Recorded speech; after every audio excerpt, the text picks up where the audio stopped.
Il existe des passages où le cœur se tait, où l'âme vacille, où quelque chose s'achève sans que l'on sache encore ce qui naîtra après. Ce tirage parle de ces seuils invisibles, de ces deuils qui transforment et de la lumière qui attend toujours de l'autre côté. Bonjour et bienvenue dans ce moment de lecture et de traversée. Si vous traversez aujourd'hui les terres arides du deuil, écoutez ce message. Ce passage peut parler d'une fin réelle, la perte d'un être cher, mais il peut aussi évoquer le crépuscule d'une relation amoureuse ou le silence d'un cycle professionnel qui s'achève. Peu importe la forme que prend cette rupture, nous sommes ici face à une âme en souffrance, une âme qui vacille sous le poids d'une douleur née d'une faim. Et pourtant, regardez la ligne supérieure de ce tirage. Elle est majoritairement baignée de clarté, porteuse d'une espérance vibrante, comme un baume sacré déposé délicatement sur la plaie encore ouverte de votre cœur. À l'inverse, la seconde ligne du tarot dessine l'intensité émotionnelle qui vous malmène.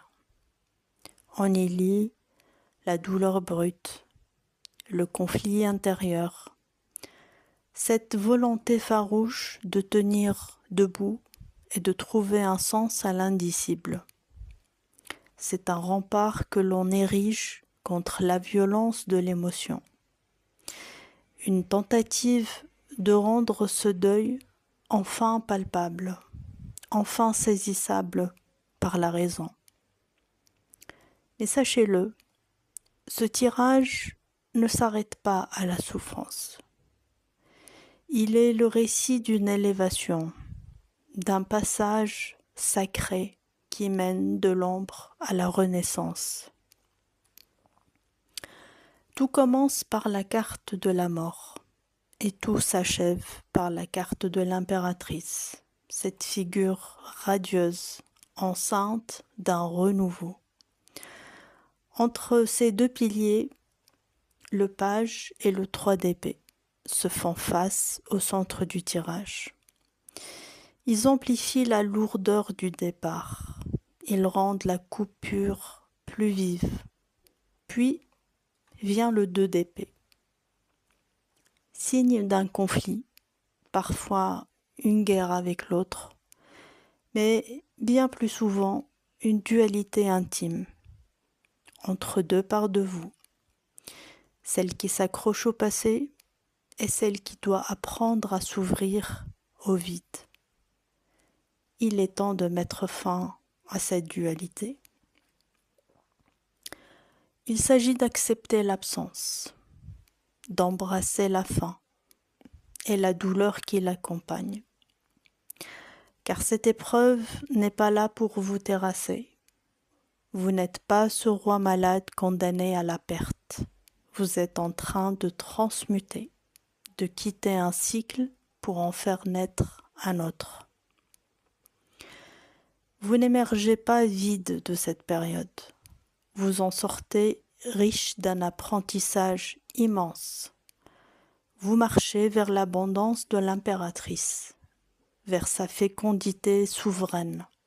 Vous devenez la terre fertile où naîtra quelque chose de plus vivant, de plus beau, de plus aligné que ce que vous laissez derrière vous. Regardez-la. L'impératrice regarde l'horizon. Elle laisse derrière elle les décombres de la situation. Elle avance, habitée par une confiance nouvelle. Elle ne part pas les mains vides. Elle repart le cœur rempli. Revenons maintenant à la première ligne du tirage. Elle détient la clé de la traversée. Elle vous murmure de ne pas rester seul.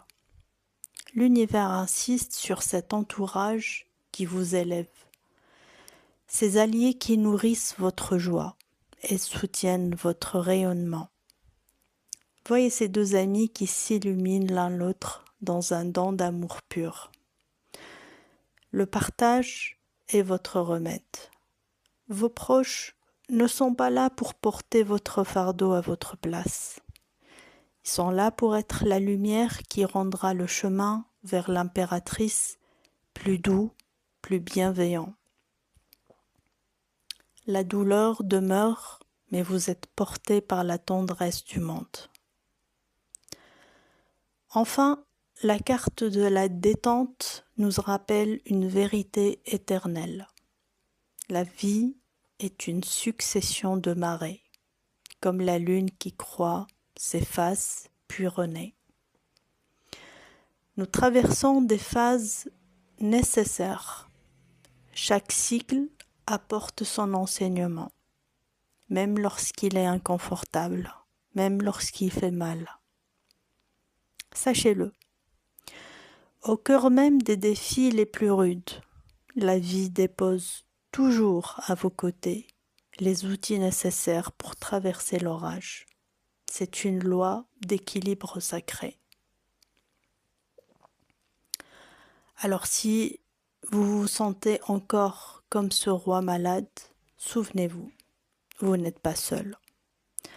Cette épreuve n'est qu'un passage, elle n'est pas votre demeure. Elle a une fin, et cette fin est une porte ouverte sur la joie.